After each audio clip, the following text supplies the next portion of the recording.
শুভেচ্ছা সবাইকে স্বাগত সন্ধ্যার মাছরাঙা সংবাদে আপনাদের সঙ্গে আছি আমি সাবরিনা হাসান। শুরুতেই গার্ডিয়ান লাইফ ইন্স্যুরেন্স সংবাদ শিরোনাম। উৎপাদন বন্ধ হলেও অবৈধ পন্থায় বাজারে মিলছে অস্ত্রোপচারের আগে অজ্ঞান করার ওষুধ হেলোসিন। ওষুধটির পার্শ্ব প্রতিক্রিয়ায় মৃত্যুরও অভিযোগ রয়েছে। কাঁচামাল সংকটে 2023 সালে কোম্পানি এর উৎপাদন বন্ধ করে দেয়। পরে এর ব্যবহার, বিক্রি, মজুদ বন্ধ ঘোষণা করে স্বাস্থ্য অধিদপ্তরও। অবৈধ হেলোসিন বিক্রি বন্ধে অভিযানের নির্দেশ দিয়েছে কর্তৃপক্ষ। কৃষিতে সমবায় ব্যবস্থা চালুর পাশাপাশি কৃষকদের ন্যায্য ভাগ এবং সমতা রাখার কথা বলেছেন প্রধানমন্ত্রী শেখ হাসিনা। কৃষক লীগ আয়োজিত বৃক্ষরোপণ কর্মসূচি উদ্বোধন করে তিনি বলেন, কৃষিকে উন্নত করেই শিল্পায়ন করতে হবে, তবে শিল্প কারখানা করতে গিয়ে ফসলি জমি নষ্ট করা যাবে না। বৃক্ষরোপণ অভিযানে অবদান রাখায় অনুষ্ঠানে 25 জনকে পুরস্কৃত করেন প্রধানমন্ত্রী। এবং ঈদযাত্রায় রেল ও সড়ক পথে ঘরমুখো মানুষের ভিড় বেড়েছে। ট্রেন সময় মতো ছাড়লেও মহাসড়কে রয়েছে ধীরগতি। গাজীপুর সাভার এলাকায় গাড়ির চাপ বেশি। বঙ্গবন্ধু সেতুর আশেপাশে ধীর গতিতে চলছে যানবাহন। অনেক রুটে যথাসময়ে ছাড়ছে না বাস, রয়েছে বাড়তি ভাড়ার অভিযোগও। রাজধানীর বেশিরভাগ সিটি বাস দূরপাল্লার যাত্রী পরিবহন করায় বেড়েছে দুর্ঘটনার আশঙ্কা। দর্শক শুনছিলেন শিরোনাম, এবারে বিস্তারিত।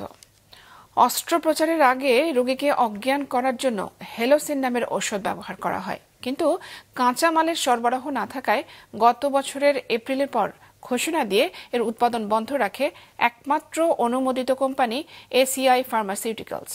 মন্ত্রণালয়ও হেলোসিনের ব্যবহার, মজুদ এবং বিক্রি বন্ধের ঘোষণা দেয়। কিন্তু এরপরও বাজারে মিলছে ওষুধটি, যা উঠে এসেছে মাছরাঙার অনুসন্ধানে। মীর মঞ্জুরুলের ক্যামেরায় কাউসার সোহেলের রিপোর্ট। টনসিল অপসারণ অস্ত্রোপচারের ঘণ্টাখানেক পর তোলা এই ফুটেজে কিশোরী মেহনাজের কোনো শ্বাসকষ্টের লক্ষণ নেই, কিন্তু এর কয়েক ঘন্টা পরই মেয়েটি মারা যায় তীব্র শ্বাসকষ্ট নিয়ে। এই বুকে চাপ লাগছে, আমার তো ভালো লাগতেছে না, খালি উঠে বয় এরকমই করছে। ঠোঁটগুলো নীলা হয়ে গেছিল, হাতের নখগুলো নীলা হয়ে গেছিল, পায়ের নখগুলো নীলা হয়ে গেছিল। অ্যানাস্থেটিক সাহেব আসলে উনি করেছেন যে সম্ভবত হেলোথেন যে ড্রাগস আছে এটার ইফেক্ট হতে পারে, এটা উনি অ্যানাস্থেসিওলজিস্ট হিসেবে উনি সাসপেক্ট করতেছেন। নারায়ণগঞ্জের যে ক্লিনিকে মেহনাজ মারা যায় তাদের কাছ থেকে হেলোথিন বিপি কেনার রসিদ পাই আমরা। যখন মার্কেট থেকে ব্যান করলো তখন তো অসাধু ব্যবসায়ীরা এটারে 4,000, 5,000, 6,000, 8,000 করে বেচছে, মার্কেটেই বেচছে। তখন আর কোম্পানিতে ছিল, তখন মার্কেটে চলে যায়। নারায়ণগঞ্জের মারা যাওয়া দুটি শিশুকেই দেয়া হয়েছিল হেলোথিন বিপি, যা হাসপাতাল কর্তৃপক্ষ কেনে ঢাকার দুটি ওষুধের বাজার থেকে। এখন আমরা সেই বাজারে যাব, দেখব কিভাবে কি হচ্ছে সেখানে। ঢাকা মেডিকেল লাগোয়া চানখারপুল মোড়। পরিচয় গোপন করে এখন আমরা এক রোগীর আত্মীয়, যার অ্যাপেন্ডিসাইটিস অস্ত্রোপচার হবে ডেমরার একটি ক্লিনিকে। ক্লিনিকের নামে একটি ব্যবস্থাপনাপত্র জোগাড় করেছি আমরা। এখানে হেলোসিন বা হেলোথিন বিপি বিক্রি ওপেন সিক্রেট। বেশি ঘুরতে হলো না, দরদাম হয়ে যাওয়ার পর মিনিট খানেক অপেক্ষা, বাসা থেকে এনে দেওয়া হলো হেলোথিন। মাত্র 20 মিনিটের চেষ্টায় আমরা এই হেলোসিন কিনে ফেললাম, তাও রীতিমতো রসিদ দিয়ে। 4,540 টাকার বিনিময়ে এই হেলোসিন কেনা হয়ে গেল। যদিও এই ওষুধটির ব্যবহার, বিক্রি, মজুদ সবই সরকারিভাবে বন্ধ ঘোষণা করা হয়েছে। তাহলে কিভাবে অবাধে বিক্রি হচ্ছে এই হেলোসিন জানতে কর্তৃপক্ষের কাছে যাব এবার। একমাত্র সাপ্লায়ার আমরা ছিলাম, তো তার মানে এখন যদি অল্টারনেট কোনো প্রোডাক্ট পাওয়া যায়, যেহেতু আমরা আসলে মার্কেটে আর সাপ্লাই করছি না, তো এটা ধরেই নেওয়া যায় যে এটা ট্রাস্টেড সোর্স না। এটা কতটুকু পিউরিটি আছে বা ইমপিউরিটি আছে সেটাতে গেলাম না, যেহেতু আসলে আমাদের কাছে ওই নকল প্রোডাক্টটা নেই। এক তথ্য পেয়েছি একটা ক্লিনিকে হ্যালোথেন ব্যবহার হচ্ছিল, আমরা এটা বন্ধ করে দিয়েছি। হ্যাঁ, এরকম তথ্য আমরা পেলে আমরা তাৎক্ষণিক ব্যবস্থা নেই। আর ক্রয় বিক্রয় বা মার্কেট মনিটরিং বা মার্কেট পুলিশিংয়ের যে দায়িত্বটা এইটা সাধারণত ডিজিডি পালন করে থাকে, এটা ওনারাও করছে, হয় তারপর হয়তো কোথাও একটু দুর্বলতার কারণে এগুলো বিক্রি হচ্ছে। এমন ওষুধ কিভাবে বিক্রি হচ্ছে বাজারে প্রশ্ন ছিল ওষুধ প্রশাসন কর্তৃপক্ষের কাছেও, তবে বারবার চেষ্টা করেও সাক্ষাতের সময় পাইনি আমরা। একই প্রশ্ন নিয়ে হাজির হই স্বাস্থ্য বিভাগের সর্বোচ্চ কর্তৃপক্ষের কাছে। জি হেলথ থেকে মন্ত্রণালয় থেকে নির্দেশ দেওয়া হয়েছে এগুলো ব্যবহার না করার জন্য, তারপরেও যারা এগুলো ব্যবহার করছে, যে ফার্মেসি, যে দোকানদার এগুলো বিক্রি করছে এবং যে হাসপাতালে যারা ইউজ করছে তাদের বিরুদ্ধে আমি ব্যবস্থা নিতে বলবো, এবং যারা বিক্রি করবে এবং যারা ইউজ করবে তাদের বিরুদ্ধে। আমি নিজে কিন্তু প্রমাণ এরকম দেখিনি, আজকে প্রথম দেখলাম, কিন্তু I will take a serious action against it. আর একটিও হেলোসিন বা হেলোথিন বিপি যেন বিক্রি বা ব্যবহার না হয় সে বিষয়ে চিরুনি অভিযানের তাৎক্ষণিক নির্দেশনা দেন স্বাস্থ্য অধিদপ্তর, ঔষধ প্রশাসন ও সংশ্লিষ্ট সব কর্তৃপক্ষকে স্বাস্থ্যমন্ত্রী। মানুষের জীবন নিয়ে খেলার মধ্যে আমি কাউকে মাফ করব না, সে যেই হোক। কাউসার সোহেলি, মাছরাঙ্গা সংবাদ, ঢাকা। ঠিক আছে। মাছরাঙ্গা টেলিভিশনের সংবাদের ভিত্তিতে ঢাকায় অভিযান চালিয়ে অস্ত্রোপচারে ব্যবহৃত নিষিদ্ধ হেলোথিন গ্রুপের অবৈধ ওষুধ জব্দ করেছে স্বাস্থ্য অধিদপ্তর। বিকেলে রাজধানী মহাখালীর ওষুধ অধিদপ্তরের কার্যালয়ে ভেজাল ওষুধের বিরুদ্ধে স্বাস্থ্য অধিদপ্তরের অভিযান বিষয়ক সংবাদ সম্মেলনে মন্ত্রী বলেন, ওষুধটি ব্যবহার সম্পূর্ণ নিষিদ্ধ। এটি বিক্রির দায়ে রাজধানী থেকে একজনকে গ্রেফতার করা হয়েছে। মন্ত্রী বলেন, চেতনানাশক এই ওষুধের উৎপাদন, বিপণন এবং বিক্রি বন্ধে অধিদপ্তরের অভিযান চলমান থাকবে। নিষিদ্ধ এই ওষুধটি ব্যবহারের প্রমাণ পেলে কোনো বেসরকারি হাসপাতালের লাইসেন্স নবায়ন করা হবে না বলে জানান স্বাস্থ্য অধিদপ্তরের পরিচালক। এই বিষয়ে তথ্য দেওয়ার জন্য মাছরাঙ্গা টেলিভিশনকে ধন্যবাদ জানান স্বাস্থ্যমন্ত্রী। 3 ফসলি জমি নষ্ট করে যেখানে সেখানে শিল্প কারখানা করা যাবে না বলেছেন প্রধানমন্ত্রী শেখ হাসিনা।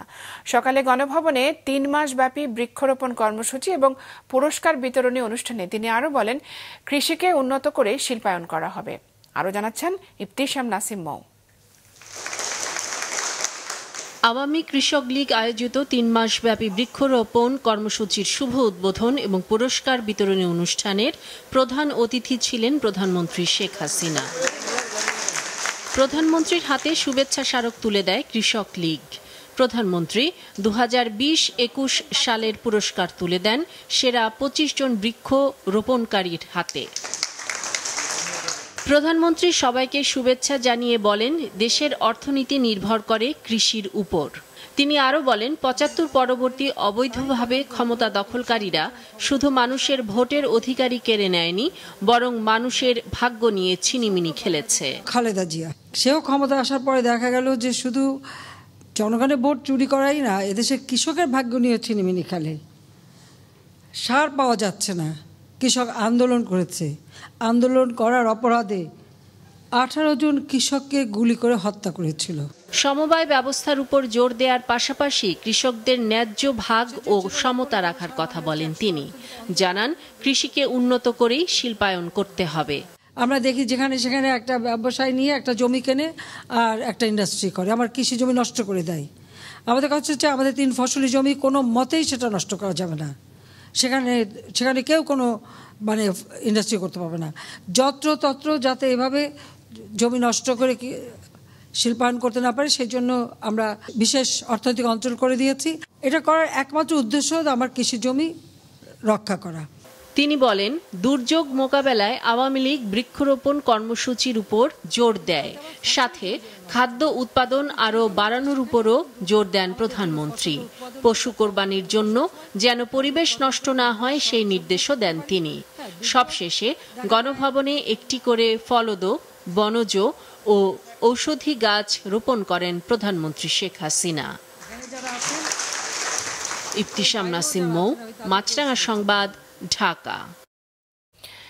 যাত্রায় রেল স্টেশন এবং বাস টার্মিনালে বেড়েছে ঘরমুখো মানুষের ভিড়।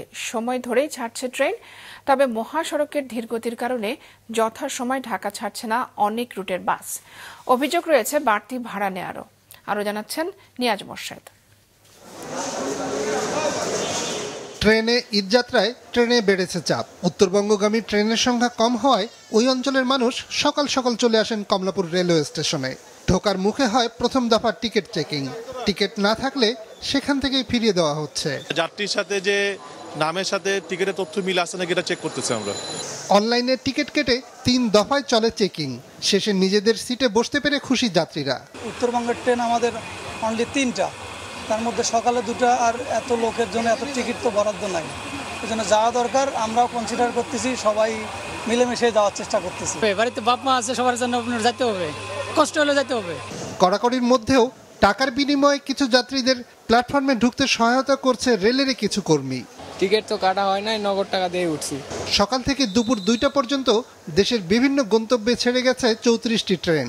এখনো পর্যন্ত যে সকল ট্রেন ঢাকা থেকে ছেড়ে গিয়েছে বিভিন্ন গন্তব্যে, সকল গন্তব্যেই অত্যন্ত নিরাপত্তার সাথে সমাজ যাত্রীরা তাদের নিজ নিজ বাড়িতে পৌঁছতে পেরেছেন। এদিকে সড়ক পথেও বেড়েছে ঘরমুখো মানুষের চাপ। অনেক রুটের যাত্রীদেরই গুনতে হচ্ছে বাড়তি ভাড়া। সকালে বিভিন্ন সড়কে যানবাহনের বাড়তি চাপ থাকায় সময় মতো ঢাকায় ফিরতে পারেনি বাস। এতে সময় মতো ছাড়তেও পারেনি অধিকাংশ বাস। যেখানে 7 ঘন্টা যাওয়ার কথা সেখানে মনে করেন 8 ঘন্টা, 8.5 ঘন্টা, এরকম 9 ঘন্টা যাচ্ছে।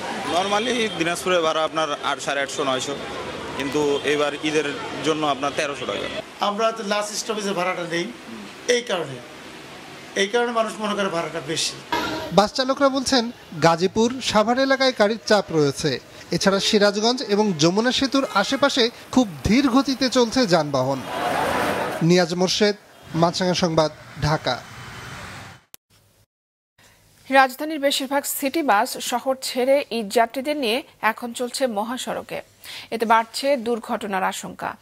আনোয়ার হোসেনের ক্যামেরায় মাহমুদুল হাসানের রিপোর্ট। ঈদুল আজহায় নারীর টানে বাড়ি ফিরছেন বিভিন্ন শ্রেণী পেশার মানুষ, তাই সড়ক মহাসড়কে যাত্রীর চাপ বেশি। সেই তুলনায় দূরপাল্লার যানবাহনের সংখ্যাও কম। এ সুযোগ লুফে নিয়েছে ঢাকার অভ্যন্তরীণ রুটে চলাচল করা বাসগুলো। ঢাকা থেকে উত্তরাঞ্চলের প্রায় সব জায়গায় এবং দক্ষিণাঞ্চলের পাটুরিয়া ঘাটে যাত্রী পরিবহন করছে এসব বাস। মহাসড়কে যানজটের কারণে গত দিনের বাস ঢাকায় না পৌঁছানোর কারণে যাত্রীদের গন্তব্যে পৌঁছে দিতে অনেকটা ঝুঁকি নিয়ে চলছে সিটি বাসগুলো। মানে আমাদের তো জনগণের সেবা করতেছে আর কি, কাগজ করে আনছে তো। বেশিরভাগ গাড়ির নেই ফিটনেস, রুট পারমিট ছাড়াই চলছে সড়কে। মহাসড়কে এসব ফিটনেসবিহীন বাস চালাতে টার্মিনালের শ্রমিকদের দিতে হচ্ছে ঘুষ। কত করে দিতে হয়? 200 টাকা নেয়। ড্রাইভিং লাইসেন্স আছে, কিন্তু গাড়ি কি চলতেছে না করতেছে না। যাত্রী সেবার মান না থাকলেও এসব পরিবহনেই আবার গুনতে হচ্ছে বাড়তি ভাড়া বলে অভিযোগ করেন যাত্রীরা।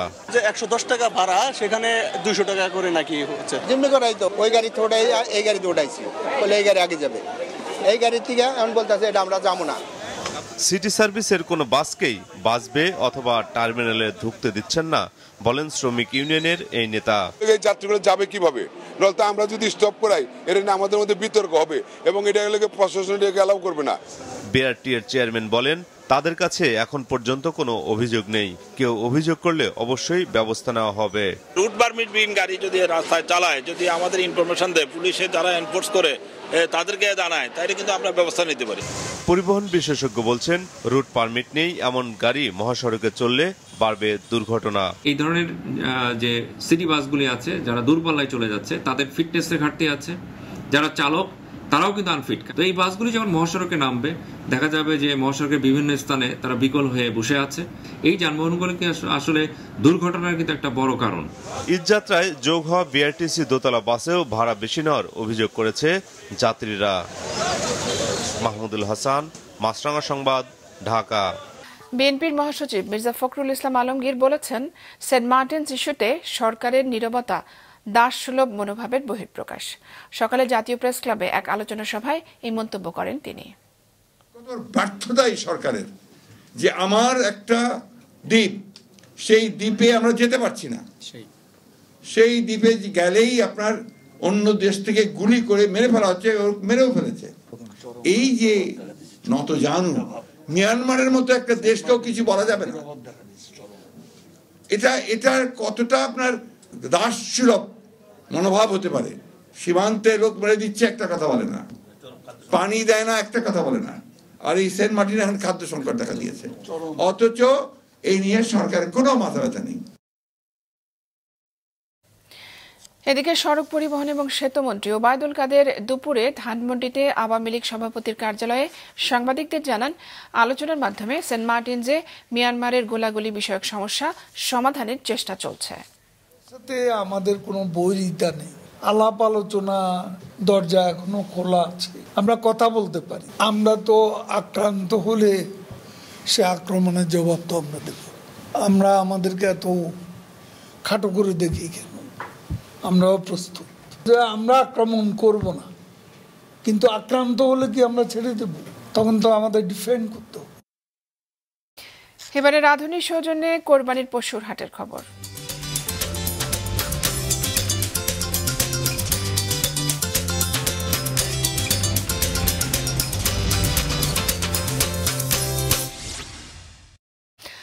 দর্শক, সকাল থেকেই জমে উঠেছে রাজধানীর বিভিন্ন পশুর হাট। কোরবানির পশুর হাটের খবর জানাতে গাবতলীর হাট থেকে সরাসরি যোগ দিচ্ছেন আমাদের স্টাফ রিপোর্টার দাউদ হাসান। দাউদ, হাটে ক্রেতাদের ভিড় কেমন দেখছেন এবং বেচাকেনা কেমন?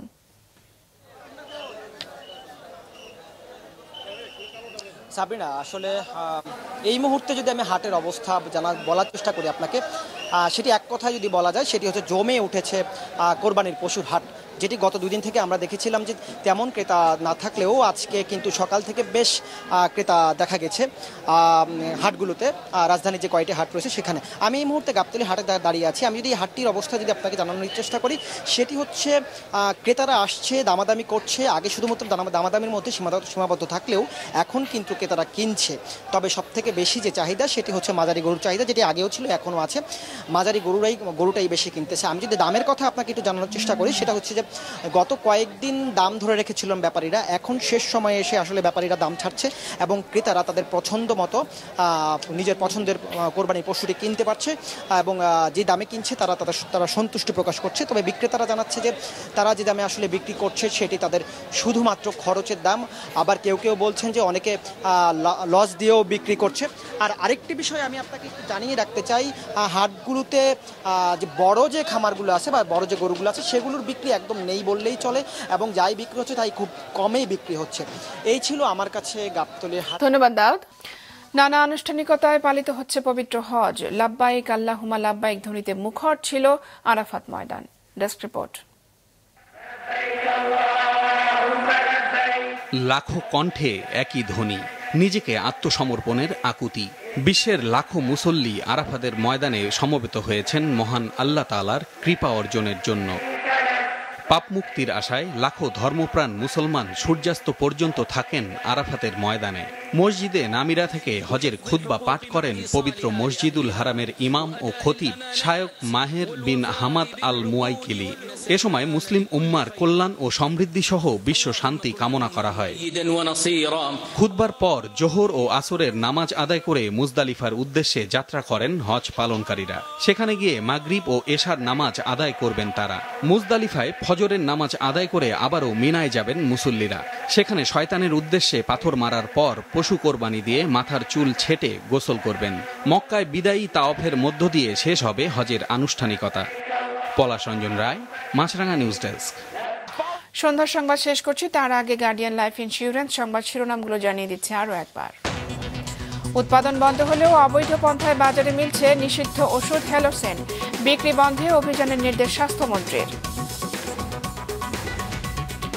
কৃষিতে সমবায় ব্যবস্থা চালু এবং কৃষকদের ন্যায্য ভাগ রাখার নির্দেশ প্রধানমন্ত্রীর। বলেন, ফসলি জমি নষ্ট করে শিল্প কারখানা করা যাবে না। এবং ঈদযাত্রায় ঘরমুখো মানুষের ভিড়, ট্রেন সময় মতো ছাড়লেও মহাসড়কে ধীর গতি। সিটি বাস দূরপাল্লার যাত্রী পরিবহন করায় দুর্ঘটনার আশঙ্কা। এই ছিল সন্ধ্যার সংবাদে। ফেসবুকে আপডেট পেতে ভিজিট করুন মাছরাঙা টেলিভিশনের পেজে। ইউটিউব চ্যানেলেও দেখতে পারেন আমাদের সংবাদ, প্রতিবেদন এবং অনুষ্ঠান। এতক্ষণ সঙ্গে থাকার জন্য ধন্যবাদ জানিয়ে আমি সাবরিনা হাসান শেষ করছি সন্ধ্যার মাছরাঙা সংবাদ। এই দিন এইভাবে।